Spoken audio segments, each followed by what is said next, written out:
Imagine turning your bedroom wall into a cinema for under 300 bucks. Sounds insane, right? But after testing the Philips NeoPix 113, there's something you need to know before buying it. This projector looks super tempting. It's compact, has Wi-Fi screen mirroring, HDMI, USB support, and claims HD 720p with up to a 65-inch display. On paper, it sounds like a budget movie night monster.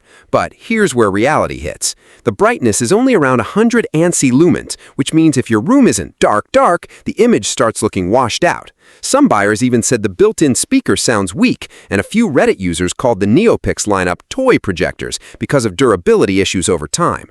Now, does that mean it's a scam? No, it's not a fake product. Philips licensing is real, and stores like JB Hi-Fi, Big W, and Argos all officially sell it. But the marketing can definitely make people expect way more than what this projector actually delivers. So who is this really for?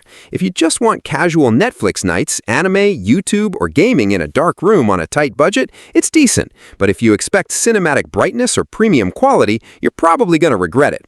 This projector isn't fake, it's just overhyped. And honestly, that's the difference people need to understand before wasting their money. Follow for more brutally honest tech reviews before you buy the wrong gadget.